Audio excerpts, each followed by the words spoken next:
melihat apa yang menjadi tupoksi daripada DPD itu. DPD itu terbagi namanya komite. Kalau di DPR RI komisi, kamu komite. Yo, kamu sebenarnya sudah harus berada di Jakarta. Kemarin sudah sidang paripurna, reses kami sudah selesai, tapi DPR RI masih reses sampai tanggal 10, Bang ya. Jadi sebenarnya kami sudah harus berempat ke sana itu, tapi 3 yang kemudian melaporkan hasil reses, saya mungkin mengutus diri, bukan diutus oleh mereka, mengutus diri untuk bisa ada di sini karena saya melihat kegiatan dari tanggal 6 pertemuan sampai dengan tanggal 9 itu adalah penting untuk kebersamaan kita untuk menjaga keistimewaan dan kekhususan Aceh. Kemarin dengan Bupati, dengan DPR, DPRK, hari ini dengan para rektor, nanti dengan banyak sekali sampai dengan tanggal 9. Komite 1 itu bidang pemerintah, hubungan pemerintah pusat dan daerah, hukum, pemekaran daerah, juga pertanahan. Itu ada incumbent kita dan dia sebagai wakil ketua Pak Rozi MIP. Komite 2 itu membidangi masalah SDA, infrastruktur SDA, termasuk masalah perikanan, pertanian, perkebunan, minerba juga, energi, dan segala macamnya yang berhubungan dengan sumber daya alam. Komite 3, kami, Muhammad Fadil Rahbi, murid para rektor sekalian, dipercaya di Komite 3 yang bidangnya adalah pendidikan, agama, sosial kemasyarakatan, kesejahteraan sosial, kemudian kesehatan, pariwisata, pemuda olahraga, kependudukan, tenaga kerja, transmigrasi, perpustakaan juga, dan 12 kementerian termasuk pemberdayaan perempuan dan anak. Dan 4, komite 4 ada Haji Sudirman, beliau di bidang keuangan, BUMN, keuangan, dan sejenisnya. Itu kami. Jadi mungkin ya saya tidak beriringan dengan nantinya tidak beriringan dengan Ibu Eliza, tapi saya mungkin di belakang beliau untuk mensupport, mengingatkan hanya kalau menanggarannya. Mungkin itu tugasnya karena kementerian kita juga dengan Kementerian Pendidikan, walaupun mungkin daya ledaknya mungkin masih lebih tinggi daya ledak daripada Ibu Eliza. Itu yang penting saya katakan. Saya lebih ingin kita mempertajam. Ini sebenarnya adalah masalah teknis dan strategi. Tadi apa yang disampaikan oleh Prof.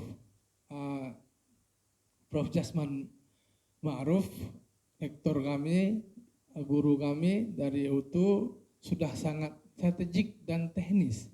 Ini yang sebenarnya perlu kita kemudian hadir di sini dan berkolaborasi. Artinya banyak sekali kementerian dan khususnya Kementerian Pendidikan itu alokasi dananya kita nggak dapat. DIPA kita di bawah Sumatera Barat kita hanya terbuai dengan dana khusus. Nah, ini mungkin perlu kerjasama, perlu kebersamaan untuk bisa kita raih. Mungkin Ibu Eliza sendiri tidak akan mampu mengetahui problematika PTN dan PTS di sini. Maka jalan-jalan, cara-cara yang strategik dan teknis itu perlu kita tempuh. Mungkin tidak semua rektor ini yang punya jaringan ataupun strategi seperti Pak Prof. Jasman. Tapi ketika itu kita jadikan sebagai pekerjaan bersama, insya Allah akan lebih bisa. Katakanlah sekarang di bidang beasiswa, BPSDM sudah ada dan mungkin menjadi dulu namanya KBA, Komisi Beasiswa itu yang pertama di seluruh Indonesia, pemerintah khusus menyediakan beasiswa untuk peningkatan sumber daya manusia, sekarang BPSDM. Dulu 100 lebih Pak, khusus beasiswa, sekarang hanya 60-an. Benar Pak? Iya? Hah? Miliar? Ya kan? Cuma 60 miliar. Ini adalah penurunan. Artinya alokasi dana dari APBA untuk peningkatan sumber daya manusia di bidang pemberian beasiswa itu berkurang jauh. Tapi kita juga harus kemudian tahu bahwasanya di tingkat pusat juga ada LPDP. Sejauh mana sudah ikhtiar kita, usaha kita untuk mendapatkan alokasi-alokasi khusus dari sana. Ini nggak bisa menjadi pekerjaan Ibu Iliza saja. Tidak bisa menjadi pekerjaan kami yang Forbes saja, tapi perlu pekerjaan kita bersama. Konsepnya mungkin dari PPSDM, nyo Ustaz Fadil, nyo kamu membi pelodro untuk afirmasi pedalaman, pinggiran, terluar. Tapi nyo cinu perjuangkan, nyo konsep, bari kita jalan. Ini teknis betul, ini teknis betul. 21 triliun dikelola oleh LPDP, berapa Aceh di situ dapat? Kadang awaknya payah heja, Medan untuk ya ikut tes, Sumatera Barat ya ikut tes, kadang Kedai Jogja ya ikut tes. Ehna ikhtiar tanya untuk mendapatkan alokasi khusus dari LPDP. Ehna ikhtiar tanya untuk mendapatkan alokasi khusus dari bidik misi. Ehna ikhtiar tanya untuk mendapatkan alokasi khusus untuk Mora, Departemen Kementerian Agama yang menterinya adalah orang Aceh. Apa ikhtiar kita? Seorang Fadil Rahmi mungkin tidak cukup daya ledaknya dengan Ibu Iliza, tapi ada semacam dorongan dari kita di bawah sini untuk mendapatkan alokasi khusus itu, dan itu akan lebih bisa kemudian menjadikan kita lebih daripada mengharapkan APBA yang mungkin banyak sekali prosedur-prosedur seperti tadi masalah regulasi, tidak boleh pengalokasian dana khusus untuk lembaga vertikal, walaupun kita tahu beberapa kegiatan instansi vertikal lain juga didukung dengan PBA dengan sistem hibah. Nah, tapi ini kita dengar cuma tahu. Tapi kita juga harus punya strategi-strategi sehingga tidak hanya beasiswa tapi juga pembangunan fisik dengan sehingga kita nantinya bisa mengambil lebih banyak alokasi APBN untuk membangun PTN dan PTS di Aceh. Saya melihat juga harus kita menjadi perhatian khusus bahwasanya Menyo dengan kekuatan PTS yang dulu di atas 100 sekarang tinggal 90-an, ini yang kaya semakin kaya, yang besar semakin besar, yang miskin semakin miskin, yang kecil semakin hilang. Jadi tentu perhatian dari pemerintah Aceh juga bahwasanya keadilan itu bukan pemerataan. Keadilan adalah proporsional.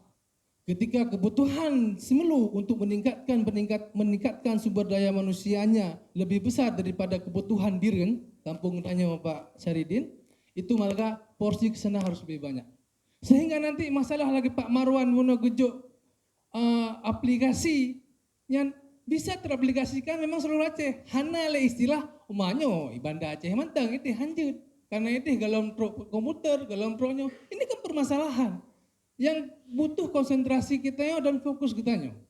Kalau ini kita biarkan, ya kita harus tingkatkan memang kualitas unsiah, kualitas UIN, kualitas PTN-PTN yang ada. Karena memang jauh di bawah 7 PTN nasional yang mendapatkan hukuman. Ya BOPTN enggak memiliki perlakuan khusus sih. Saya enggak percaya perlakuan khusus. Iya betul. Harus kita bangun itu, tapi juga kita jangan lupa kita harus juga meningkatkan kualitas daripada perguruan tinggi swasta, Jabal Ghafur, Al Hilal di Biren, kemudian juga yang nggak hadir di sini Gajah Putih, Leh Pupu, Lomedeh segala macam itu juga harus menjadi perhatian kita dan khusus. BPSDM juga harus peduli dengan itu. Bisa dengan menjawab nggak sampai surat. Harusnya ada proaktif dari kita. Nyoken, artinya kita ini bagian daripada merasakan bahwasannya memang kita harus punya rasa keadilan dengan konsep proporsional, bukan konsep pemerataan. Menyonyo na pikiran itu yang mendum, bahwa yang terbangun kan cuma kampung road, yang terbangun bukan hanya sentris domisili tentang, ini insya Allah akan bisa kita berbuat banyak. Ya, seperti juga Muha juga harus menghidupkan Muhammadiyah yang lain di seluruh Aceh. Harus sama nanti kita harus punya konsep Muha stikes di Biren atau stikes dimanapun, stikes Muhammadiyah yang ada harus setara dengan Muha di Banda Aceh. Ini konsep-konsep seperti ini harus kita kembangkan dan kami selama 5 tahun ke depan sangat siap untuk Fadil, Pak tuh, ya Raja merempek dengan Nadim. Nyo teknis. Ya, nyo kalau kujuk bunuh proposal, nyan jika kalian CC kena bacut. Sehingga ketika ada RDP, ketika ada kesempatan untuk menyampaikan, akan kita sampaikan. Kami tidak akan tahu apa yang akan kami perjuangkan terkait dengan PTN dan PTS ketika memang perjuangan-perjuangan itu hanya bapak-bapak guru-guru kamu simpan dan ketahui hanya oleh bapak-bapak saja. CC kami, 845 miliar harus diperjuangkan, sudah masuk di planning. Jadi satu maklumat bagi kami untuk kami jadikan catatan. Oh, utuh kananya. Nyoki Banjara, kalau Nyoki Banjara bubek ganggu. Nah, rasa seperti itu. Jadi mungkin yang Jilu sampaikan Pak BPSDM, kemudian juga belum terkait dengan gunakan cekat bacut terkait dengan beasiswa tahfiz ke luar negeri. Menyonati mahli lebah royan, benar tidak yang mufum tentang sistem pendidikan Timur Tengah. Sehingga terarah, hanya menyonah mungkin debegat beasiswa tahfiz luar negeri dengan konsep yang najino.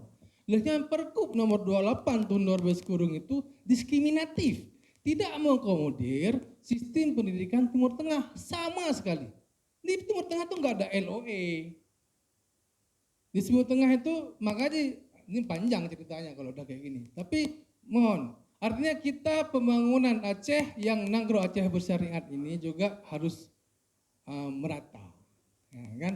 Ketika kita membangun SDM pedalaman tidak hanya berbicara SMK SMA, tidak hanya berbicara SD SMP, tapi juga tadi seperti kata Pak Marwan juga harus ada keselarasan, harus ada perimbangan antara pendidikan dunia dan akhirat. Tapi sebenarnya ya ketika orang mau berbicara diskriminasi terhadap pendidikan dunia akhirat itu sudah bagian daripada sekular. Sebenarnya kita semua harus pikir bahwasanya apapun yang kita pelajari itu memang semua bersumber dari Allah Subhanahu wa taala. Ya, dan tentu Nagro Syariat ini harus kita perkuat dengan SDM-SDM yang mampu untuk kemudian menjadikan kualitas penerapan syariat Islam di Aceh ini lebih baik ke depan. Dan kita tentu tidak hanya hidup di kota, tidak hanya hidup di Basajan, di Banda Aceh, di Sibanceh, tapi juga Aceh ini juga mempunyai bagian-bagian yang sangat jauh dan masih perlu untuk kita perhatikan lebih lanjut. Tidak hanya di bidang pendidikan, tapi juga di bidang-bidang lain. Terima kasih. Assalamualaikum warahmatullahi wabarakatuh.